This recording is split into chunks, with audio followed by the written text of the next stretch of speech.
বিপদ যেন পিছুই ছাড়ছে না পশ্চিমা দেশগুলোর। একের পর এক গোয়েন্দা ব্যর্থতায় পর্যুদস্ত হয়ে উঠেছে ন্যাটোর সামরিক জোট। এর মধ্যে যুক্তরাষ্ট্র নেতৃত্বাধীন সামরিক জোট ন্যাটোর অন্যতম সদস্য জার্মানির সামরিক বাহিনী 2 দফায় অনলাইনে গোপন তথ্য ফাঁসের কবলে পড়েছে।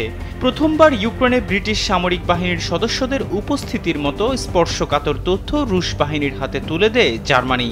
এবার জার্মান সেনাবাহিনীর হাজার হাজার গোপন মিটিংয়ের তথ্য হাতিয়ে নিয়েছে হ্যাকাররা।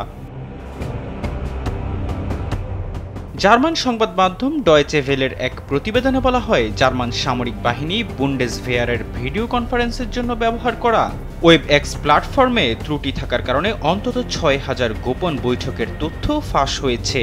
এর আগে মার্চে জার্মান বিমান বাহিনীর কর্মকর্তাদের কথোপকথন অনলাইনে প্রকাশ করেছিল রাশিয়া। জার্মানির সাপ্তাহিক সংবাদপত্র ডি সাইটের অনলাইন সংস্করণ সাইট অনলাইন শনিবার জানায়, ওয়েবএক্সে সাধারণ সার্চ টার্ম ব্যবহার করে তাদের প্রতিবেদকরা বুন্ডেসভেয়ারের ৬,০০০-এর বেশি মিটিংয়ের খোঁজ পেয়েছেন। এর মধ্যে কিছু বৈঠক গোপন থাকার কথা ছিল বলেও জানিয়েছে পত্রিকাটি। এসব বৈঠকে দূরপাল্লার টাউরুস ক্ষেপণাস্ত্র এবং অনলাইন যুদ্ধের মতো স্পর্শকাতর বিভিন্ন বিষয় নিয়ে আলোচনা হয়েছে। বুন্ডেসভেয়ারের এসব মিটিংয়ে 2,48,000 জার্মান সেনার অংশ নেয়ার কথা। ওয়েবএক্সের নিজস্ব সংস্করণ ব্যবহার করে বুন্ডেসভেয়ার, যেটি সাধারণের ব্যবহার করা ওয়েবএক্সের চেয়ে বেশি নিরাপদ হওয়ার কথা।